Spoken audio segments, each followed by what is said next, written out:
Hello दोस्तों, कैसे हैं आप लोग। आशा करता हूँ आप सभी लोग अच्छे होंगे। आपका हमारे YouTube channel I love farming में स्वागत है। दोस्तों, जैसे कि आपको पता है, मैं विकास राज आपके लिए खेती से जुड़ी हुई अच्छी अच्छी जानकारियां लाता रहता हूँ और किस तरह से आप अपनी फसल को ग्रो कर सकते हैं।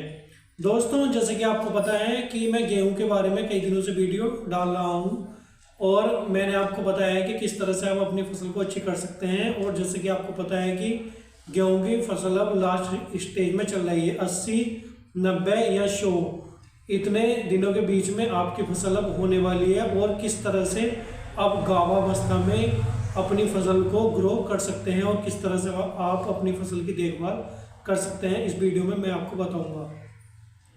मेरे प्यारे दोस्तों, जैसे कि आपको पता है मेरे किसान भाइयों कि चीन गेहूं उत्पादन में नंबर 1 पर आता है और दूसरे नंबर पर आता है भारत।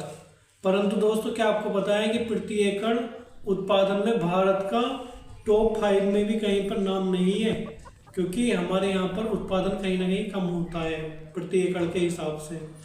दोस्तों, आज जब फसल हमारी 80, 90, 100 इतने दिन के बीच में हो गई है और जब वो गाभावस्था में है, जब बालियाँ निकलनी शुरू हो गई हैं या बालियाँ निकल भी चुकी हैं, तो आप उसे किस तरह से अपनी फसल को ग्रो कर सकते हैं। चूँकि अब जाड़े चल रहे हैं और जो है किस तरह से आप अपनी फसल को स्ट्रेस से बचा सकते हैं, कोहरे पाले से, मैं आज आपको बताऊंगा।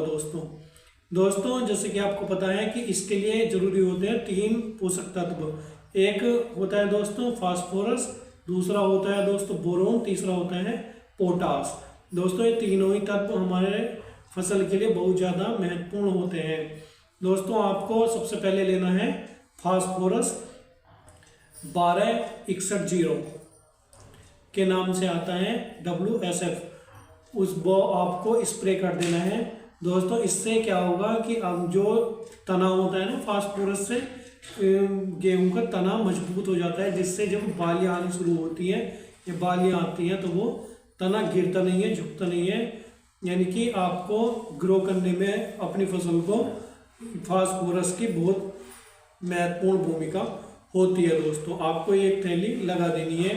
दोस्तों, अब बात आती है पोटास। पोटास किस तरह से काम करता है मेरे प्यारे किसान भाइयों, जिसे आपकी फसल को कोहरे पाले से बचाया जा सके या आपकी फसल स्ट्रेस में ना आए, और किस तरह से आपका दाना भजनी हो और किस तरह से आपका दाना जो है वो चमकदार हो, और जब गाभावस्था में है तो किस तरह से वो ज़्यादा से ज़्यादा लंबा हो, उत्पादन अधिक हो, उसके लिए हम उपयोग करते हैं पोटास।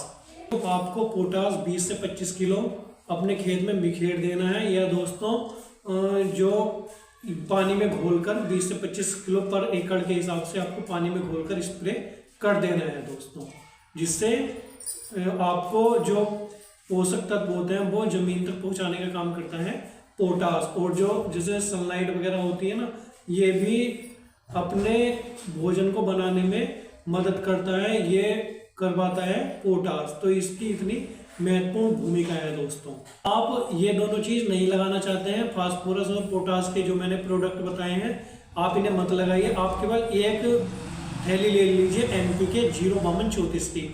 इसमें दोस्तों 52 आता है फास्फोरस और 34 आता है पोटास। तो दोस्तों, आप इसका भी यूज कर सकते हैं, इससे आपके पोटास की और फास्फोरस की दोनों की पूर्ति हो जाएगी। और दोस्तों, तीसरे नंबर पर आता है बोरोन। आपको दोस्तों इसमें ये जो थैली आती है, इसमें जब आप स्प्रे करेंगे तो आप इसके साथ बोरोन भी लगा सकते हैं।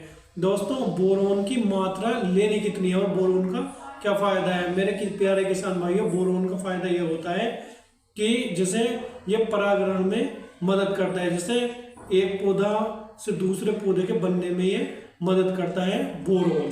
तो बोरोन की भी बहुत ज़्यादा हमारे उसमें महत्ता है। आप बोरोन भी यूज कर सकते हैं, उपयोग कर सकते हैं। दोस्तों, बोरोन की आपको मात्रा कितनी लेनी है, यदि आप ये प्रति एकड़ के हिसाब से ये फास्फोरस लगा रहे हैं, इसमें आपको स्प्रे कर देना है एक थैली का, एक कैन में, तो आपको 1 ग्राम अगर आप बोरोन लगा रहे हैं तो आपको दोस्तों उसी के हिसाब से अनुपात से 1 लीटर पानी में के हिसाब से 1 ग्राम आपको बोरोन भी उसमें डाल देना है दोस्तों। ये आप खुद हिसाब लगा लेना अपनी फसल के हिसाब से दोस्तों। बस मैं विकास राज आपसे विदा लेना चाहता हूँ। आज की वीडियो में बस केवल इतना ही।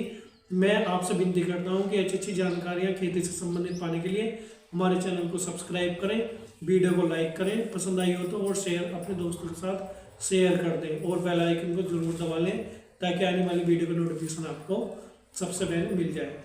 दोस्तों मेरे किसान भाइयों, धन्यवाद।